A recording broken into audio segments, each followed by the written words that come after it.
Welcome to the Chilkoot Challenge trip of the 176th Scout Troop.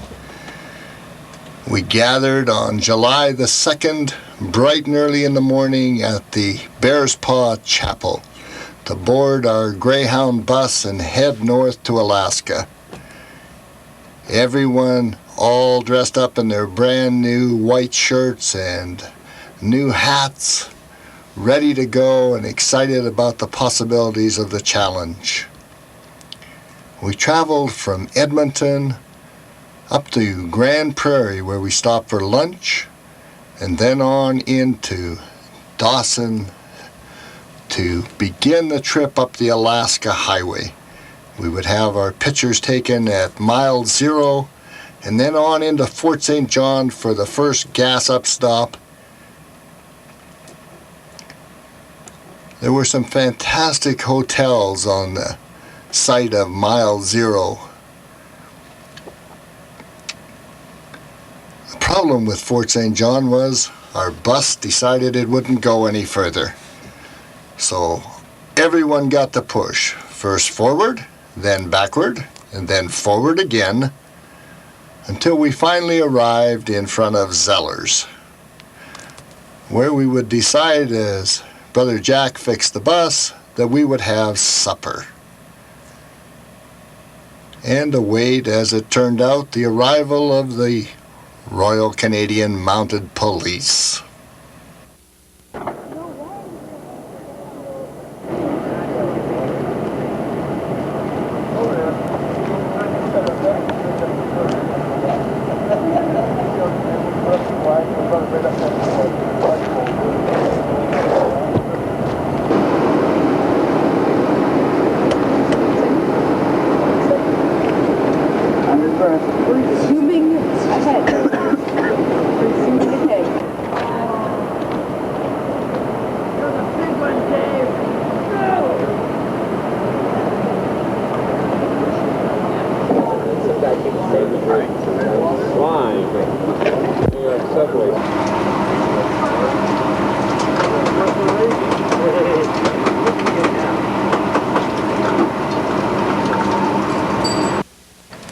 The RCMP had arrived that evening because, while we ate supper, someone broke into the mall. And they weren't sure we were a suspect. But our friendly policeman got us out of there and we were allowed to go on our way and travel all night. We had decided that we would leave Fort St. John and head out on that highway again, arriving at Laird Hot Springs for breakfast and a warm swim, and then on into Watson Lake, the signpost capital of the world.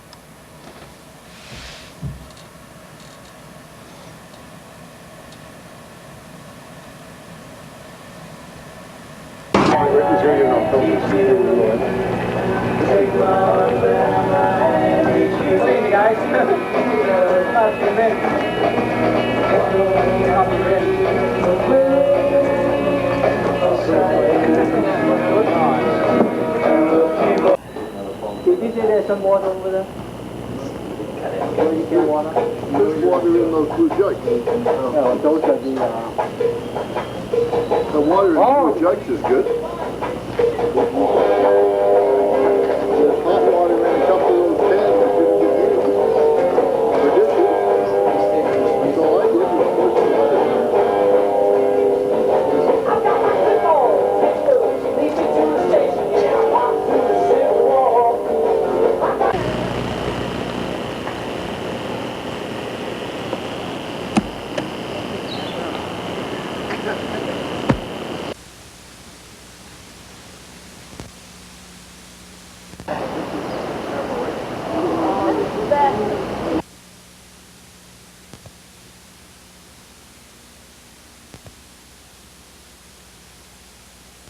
This one right here, this one's the coldest of them all.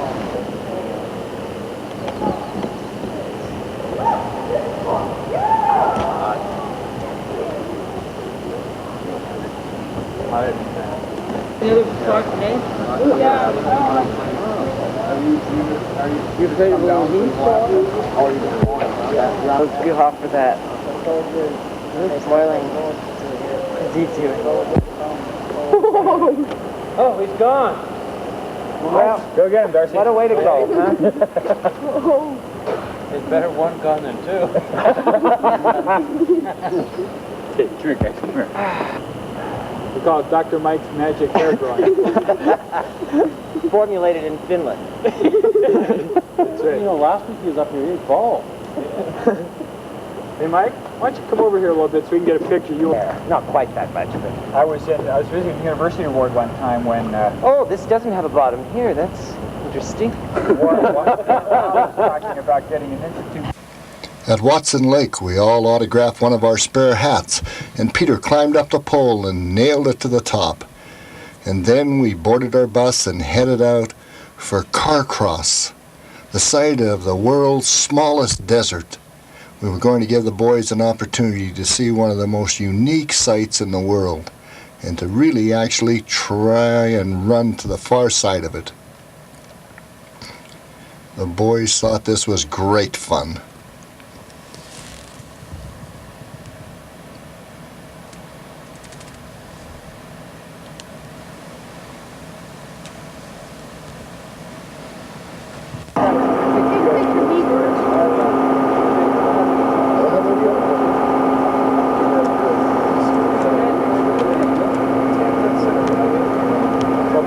How do you look this for me? This show?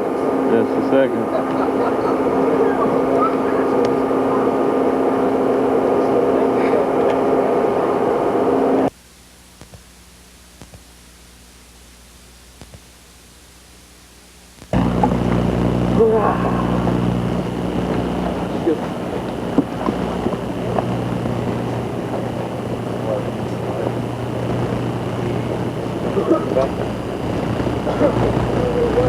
You're close enough.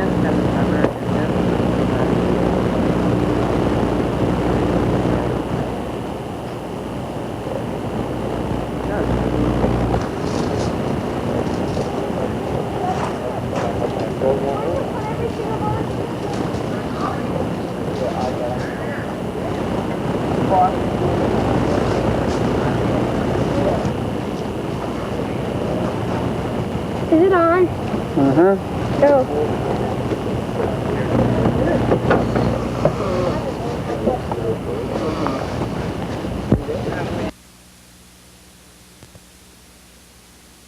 Take a look at it, make sure where he wants to go.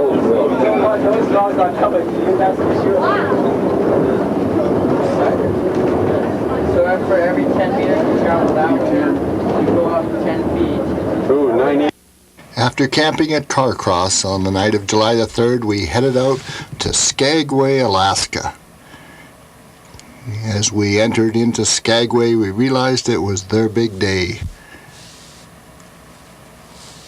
July the 4th, we crossed the border on the highway in Alaska.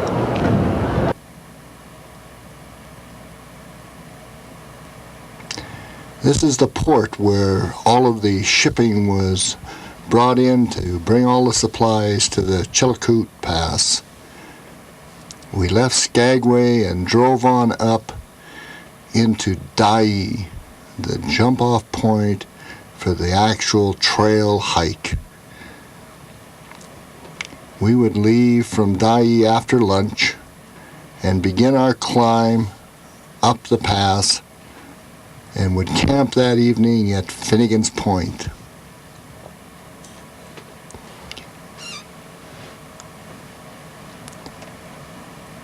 Dyea was the place that you'll see here where the strait came up and they dumped all of your 2,000 pounds right there on the shore. Here we are at the trailhead and our guide is signaling to start the climb. He wasn't kidding. A few feet into the forest, we found that we had 1,000 feet to climb over what they call the hump.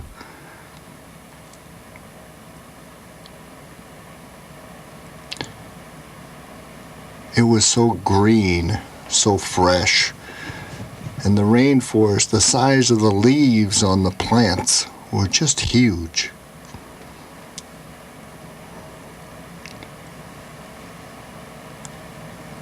Finnegan's Point. Hey,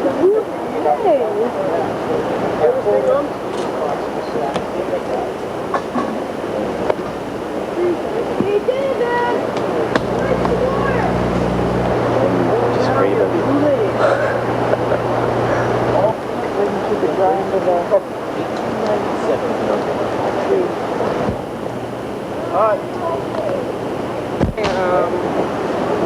Yeah, Can I borrow your water pump? sure. That are exceedingly balanced for courage, for strength, and activity. Young men who are true at all times in whatsoever thing they are entrusted. They are young men of truth and soberness, willing to keep the commandments of God and walk uprightly before Him. The sons of Helaman stand fast in that liberty wherewith God has made them free, and they are strict to remember the Lord their God from day to day. Their faith is strong in the prophecies concerning these latter days, and that which is to come.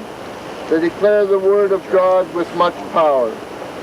Would the nominators of each of these candidates please come forward? Into which can be admitted only those who unselfishly desire to serve others. There must be a celestial vision. Gordon Gibb has been nominated by David Jarvis, Josh Murdoch, and myself for membership in the Order of the Sons of Helaman, because we have seen the sincerity of his desire to seek excellence.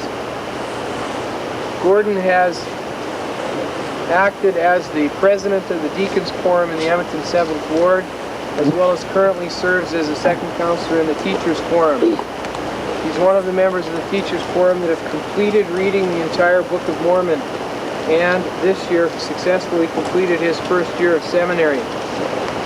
Gordon was honored this year at Avalon Junior High School as the Athlete of the Year, and I know from my experiences with him in his family that he sincerely has the desire to serve to him as a candidate for the Sons of Helaman.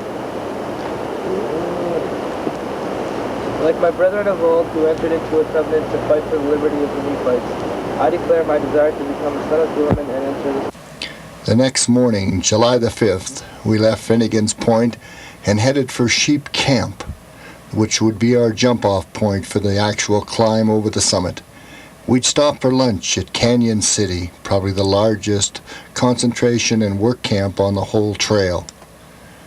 It was a fantastic day to hike. Beautiful sunshine, leaving our glacier and our waterfalls as we started again up the climb. The flowers and the trees were just absolutely beautiful along the path. And the creek right beside us, Canyon City, was wonderful for lunch.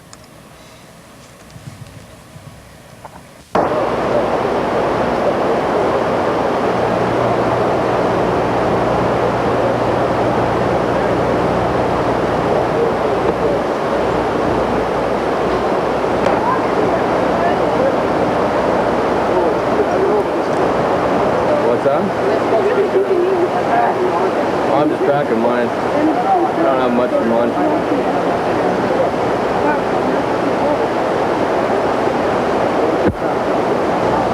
Of course, I'm trying to conserve here. Oh, that's what you want. Got a fair bit of that ceremony last night. That's good. Well, theoretically, it could have been done somewhere else.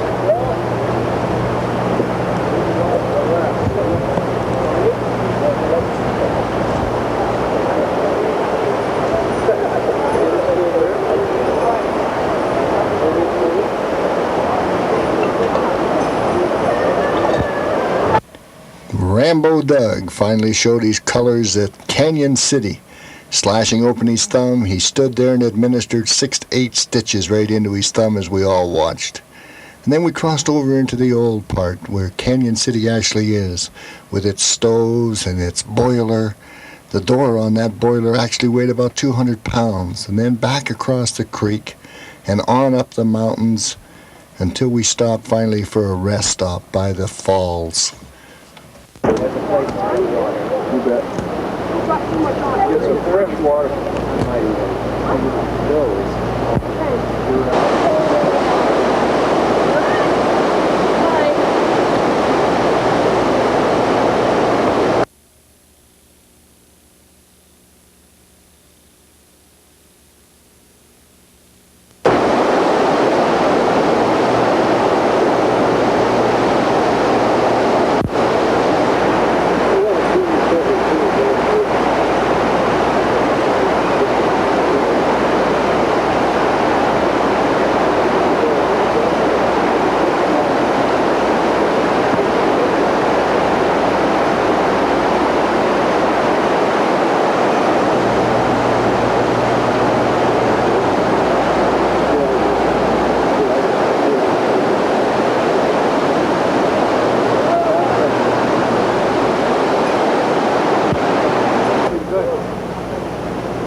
What? Those trucks back here? You more? What about it?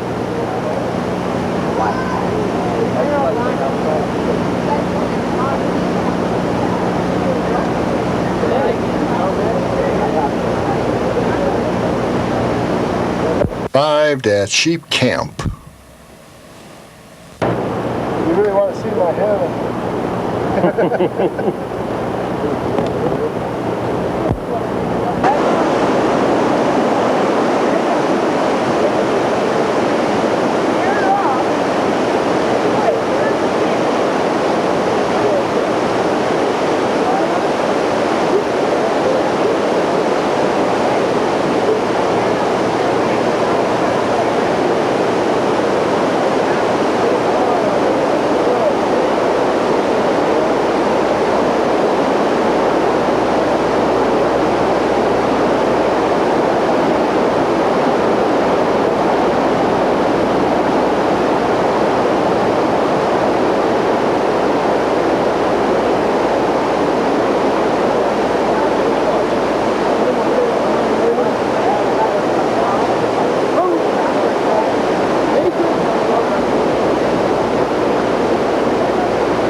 Leader?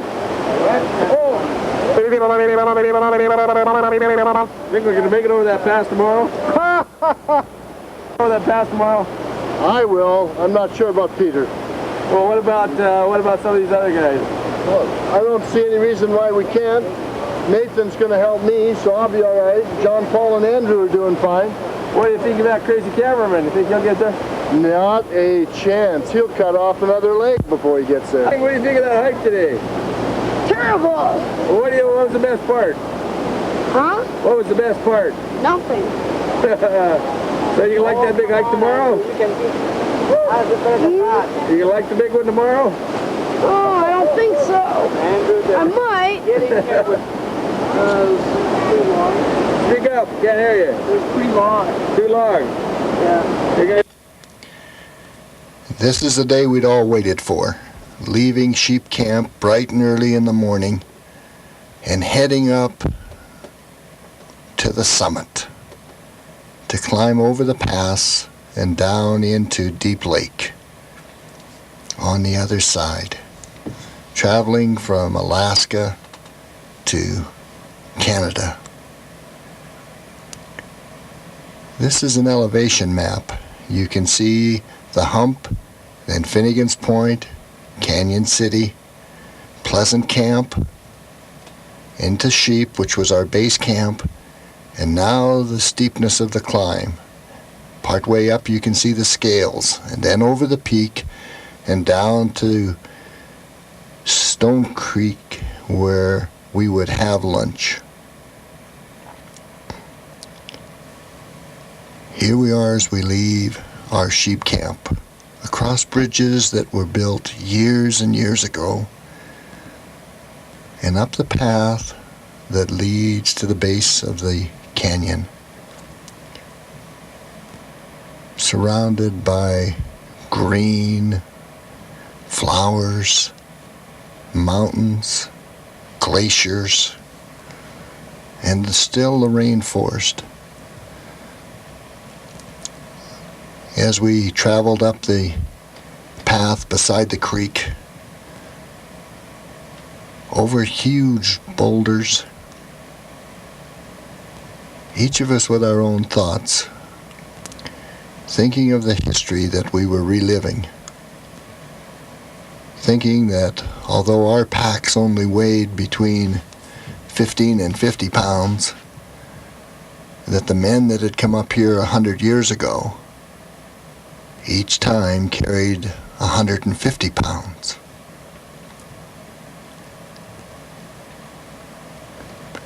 We're still not where you can see the summit or the final phases of the climb, but we are getting up to where we run into some snow.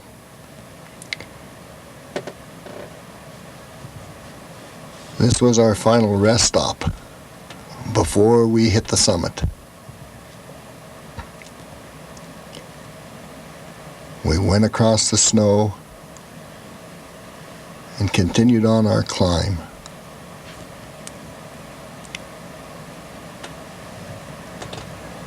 The path is clearly marked as you stay in between the lines. The scales is where each thing that you were carrying was weighed, because each man had to take 2,000 pounds of supplies up and over this mountain. They set up a tramway which would carry supplies up to a higher base camp. The cables are still there. The supports are still there, and some of the skulls of the horses that reach this point are there. And then on up what they call the Golden Stairs, the final climb. It's about a 45-degree climb over loose rock and boulders. Very, very steep. Here's a picture of the historic climb, and here is us on the Golden Stairs. And there they are.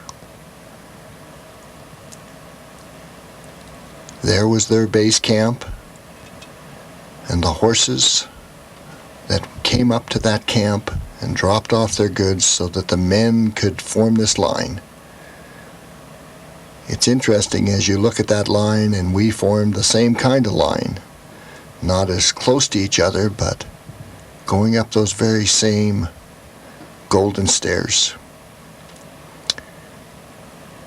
You're still in the United States as we look back towards Dyea and Skagway and Sheep Camp. This is the border between the United States and Canada. But this is still not the summit. Up past that chimney rock on the right is the summit. Across the snow, still climbing, until finally you reach the top. And you look off into Canada, which is in the background, and back towards the United States where you've come from. Still not ready for lunch yet, because you can't stop and eat at the summit. It's down across snow and over to what they call Crater Lake. And you arrive at Stone Crib, which is a glacier waterfall running down the side of the mountain into Crater Lake. We spent about an hour and a half to 2 hours there for lunch, until we got word from some friends that we had made that a group of Texas Scouts were on the way. And we wanted to get on to Deep Lake so that we could make our campsite. And we knew there wasn't much room. So we packed up and off we went. We had 2 more mountains to climb. Across the low spots and up over the mountain and across the snow bridges, 40 feet thick. The only way down was toboggan or ski. And we just flopped down and slid down the side of it. Some even tried to ski. You can see the green lakes. You can see that the ice is still on the lake. And yet we're in our t-shirts. It was only the 3rd day since January that the pass was clear. No snow, no rain. LeRae decided to have a shower and a bath in the creek, and his friends were only too willing to help him in water that had just run off the glacier. And then on down the river, around another mountain, over another mountain.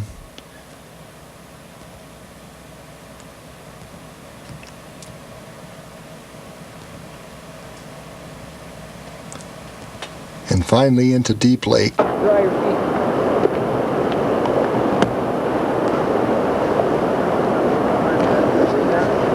Are you tired?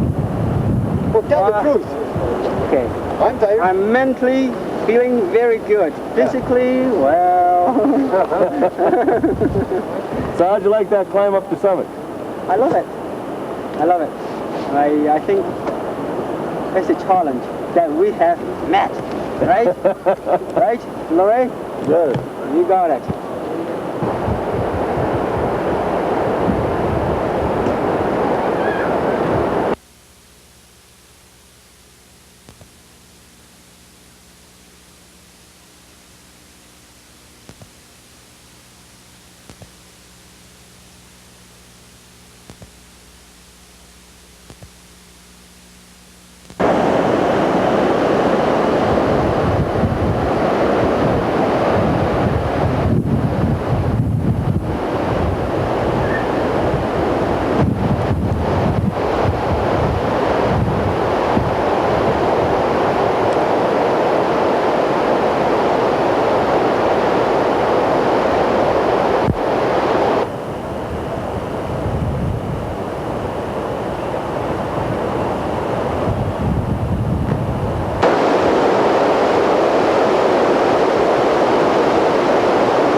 You'll do what?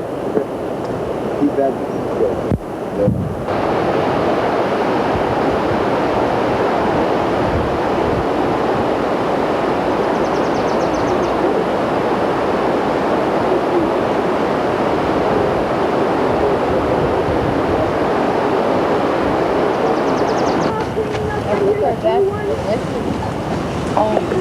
Guys, getting photo camera. This saw keeps following us from camp to camp. Does anybody own it? My socks are up there. Hey, be careful. These are kind brother G wears all the time. Except on hikes. You have to do a guard because all my blisters are all soaking wet. These are It's all downhill and it's level basically, and we're just walking out. everyone's going to This hike is so hard. This year's hike was a tough one, eh? Pretty hard. Yesterday's. Well, yesterday, David, just take a look up.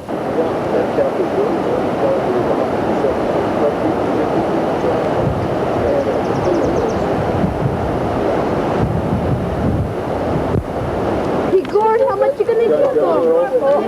How much? And we were told we were going to build a lasting. For what? 45.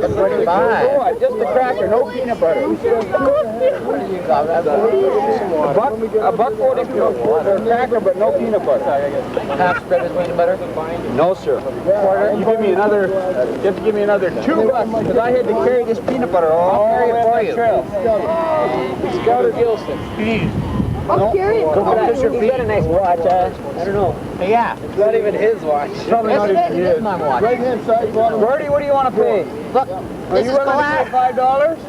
I'll give you mine. I'll give you the apricots too for your watch. $5 for this cracker and squirted with peanut butter, smeared around, a little bit of honey. I'll even put honey on top of it. Let me see. quality watch.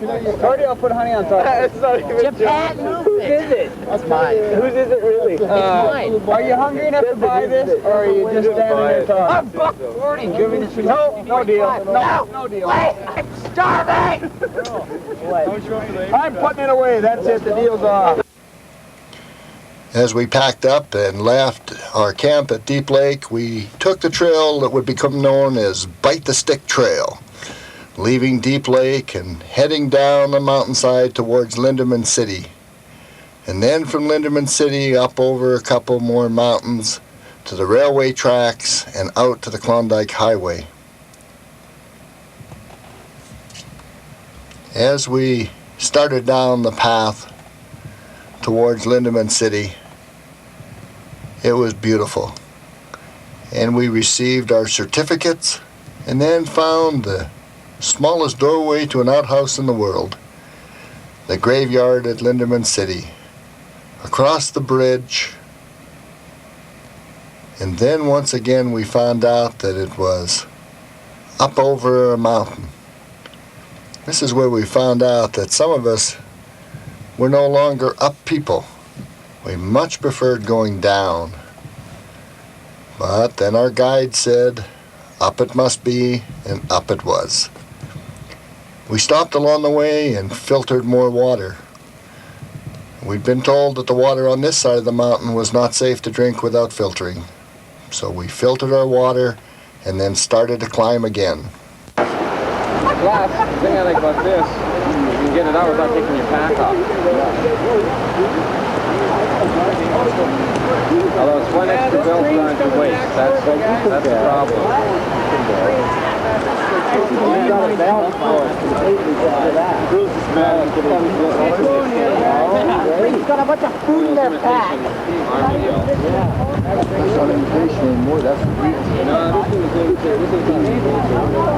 This is our size. Oh, that's American, right? That's American. Canadian. No, it's East German. Oh, yeah. That's why they could never... I think we'll always remember the infamous railway tracks. Once we reached them and we started to hike down them, we thought they went on forever. It was still again a beautiful day, but we couldn't decide whether to walk inside the tracks, outside the tracks, or on the tracks, and we tried them all. We would finally look back to see the spirit of the Chilkoot, which had been with us all the ways. And then we arrived at the highway and were met finally by the bus. And then we started on the ride to Whitehorse in the Yukon, where we would camp out in the high school, in the gymnasium. It would be a restful ride for some, as they would just collapse into the chairs and enjoy the ride. We all had showers, we won't say hot, and then on to church the next day in a beautiful church where we actually doubled the congregation for the Sunday. What a wonderful group of missionaries. And then over to the boat for a tour.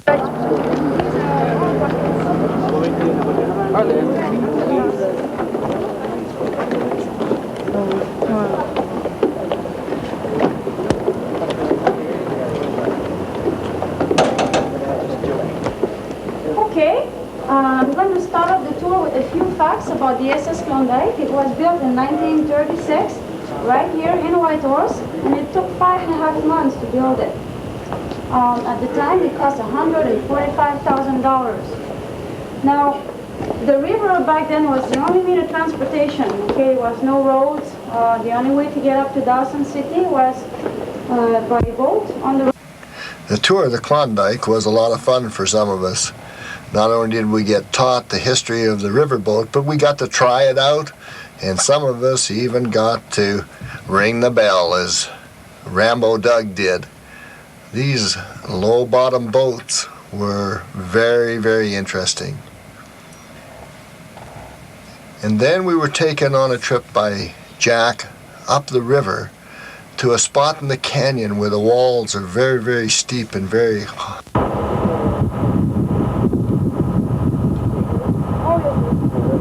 He's going by himself. You better start paddling. Stand up beside the water out. Got it?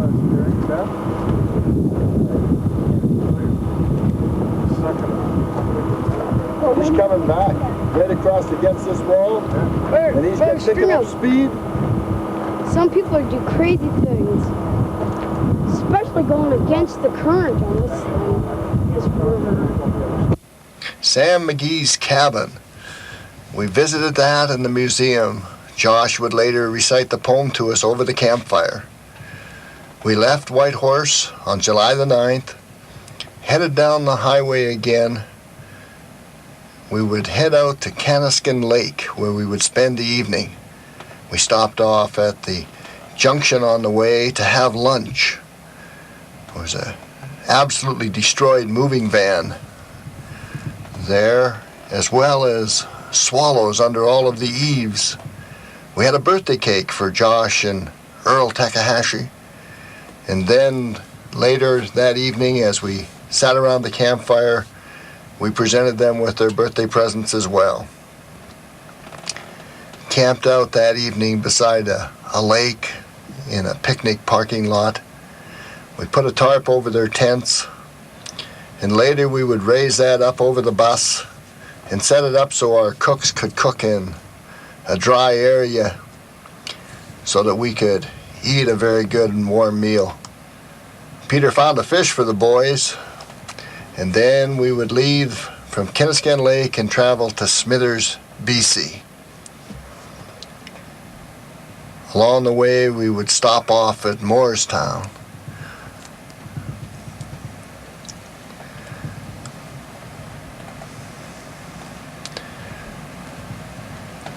First, we would stop off at the Great Bear Glacier.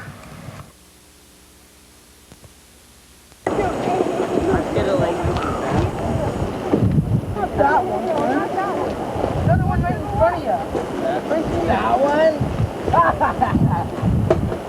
Watch it, man. I'm like right on the edge on very unstable ground.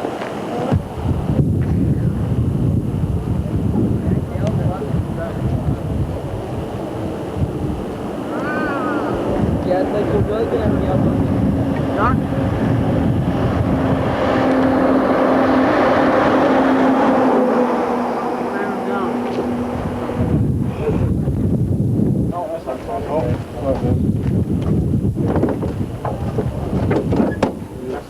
That's all right. No, the water still has to go on more.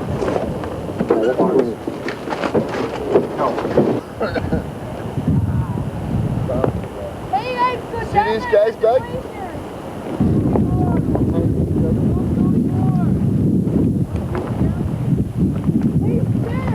Those guys are trying to bomb icebergs and finding out the rock being bombed off.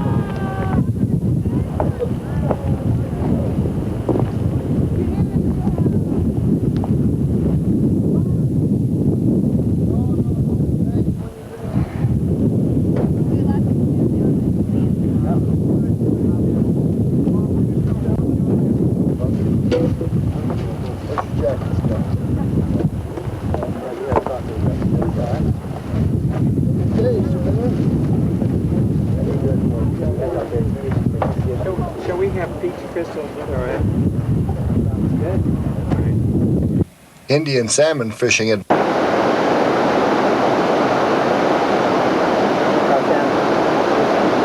Oh, look at that with the harpoon. Look fast up to the guy with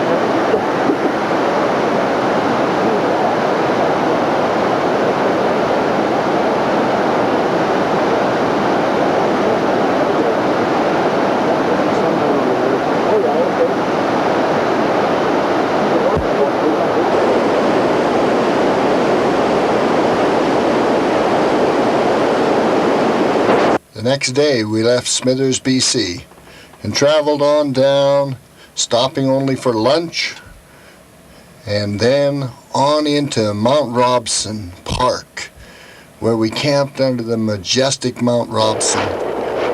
No one had ever seen it so clear, with a beautiful blue sky and the sunset as we started to set up camp.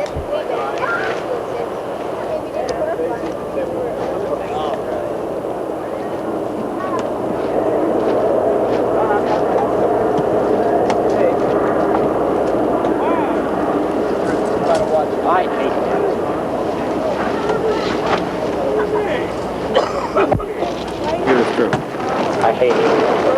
It's the worst trip I've ever been on. Except for the smooth bend there, but... This is all going to be on... Climbing the summit. Why was that so good? Because it was a feeling of accomplishment. Yeah? We were finished. Yeah? And we got to travel our own pace, and it didn't seem as hard. It didn't. No, it was pretty fun. Was it as much fun as you thought it was going to be? No, I thought it was gonna be like. What's the best part of this trip so far, Noel? Climbing the Chilkoot. Which part of that was the best? The summit. Yeah? What'd you feel like when you stood on top of that summit? A feeling of accomplishment. Yeah? How do you feel now? Very embarrassed. What was your highlight of this whole trip?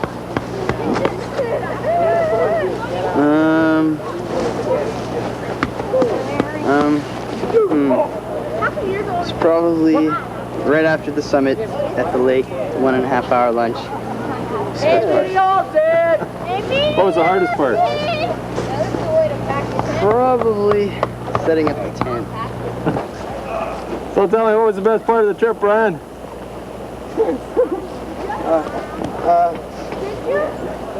I don't know. You glad you came? I don't know. Yes. Yeah? What was the toughest part there, Mick? Going up the pass, the main pass. Yeah? What was the best part so far? I don't know. That's hard to say. I guess the hike was the best. The hike was the best? Yeah. What part of the hike? The whole thing. The whole thing was good. Oh, that's good. Tell me, what was the most grueling part of this adventure for you, sir?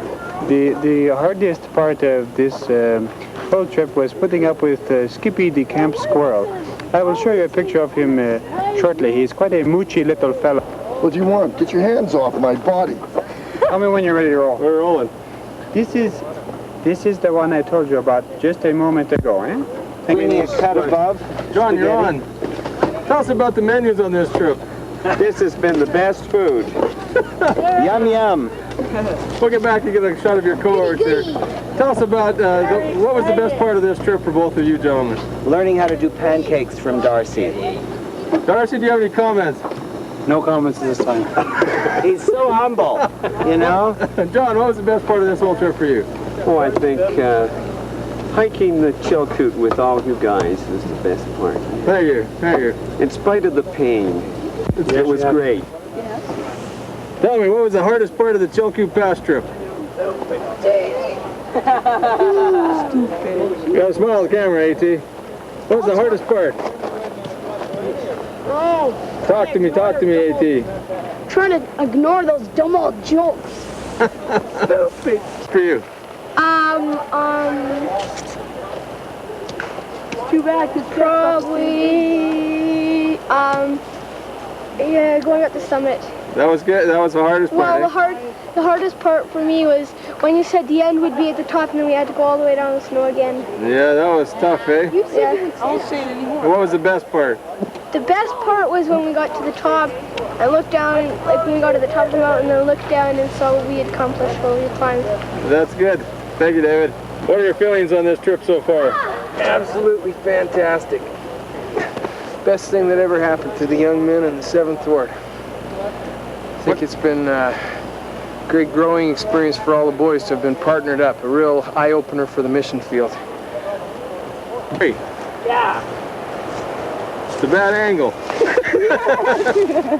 Don't step on your pole here. Right. So tell me, what was the highlight of this trip for you? You already asked me. Did I ask you? Yep. On film? Yep. Okay, I'll shut it off. I won't waste your breath. Back to this mountain here. I'm standing here at the base of Mount Robson at the conclusion of this camp. Had a marvelous time. The best thing about the camp, I think, was actually surviving the Chilkoot. Getting to the Canadian side and walking down and realizing that hadn't perished on the path, and getting to know everybody here. There have been some real heroic acts in this camp by some very unsuspecting heroes, and to get to know the people here and to get to see some of these things and to be around and watch people work with each other and help out, do unselfish things, that's what's made it worth it. What did this hike for you? Surviving. Yeah? What was the best part? All the things I got to see. Like? Mountains. Like? Okay, the summit. That was great. That was great. I want to interview with Nathan. Nathan, Nathan, the whole board. tell me, the whole world's watching you here, Nathan. What's the best part of this trip for you? Pizza. Pizza, okay, thank you, Nathan. What experience? Didn't have an experience? This is going to be in front of the whole steak. Make it good there. What? Make it good, make it good. It's going to be in front of the whole steak. What experience? Chilkoot Pass experience. No, there's a breeze. Somehow it kicks your head in. Want to go right now? I know, I'm going to talk to Nathaniel here. Okay, Nathaniel, tell me about Chilkoot Pass experience. What was the thing that stood out for you? It's the easiest day. Which day was that? The summit. That was the easiest day? Yeah. What'd you like about that? Just climbing up the. Wanted to see him, these guys had to. Probably because it was really steep. And the best part is probably, whoa, hey, whoa, looking at all the sights and stuff. Ask my dad. And that's basically it. Would you do it again? Hmm? Would you do it again? Yeah, I'm not. Would I do it again? Yeah. No. Sometime later, but maybe not right now. Cyril, what was the highlight of your 2 weeks here? The highlight of my 2 weeks here?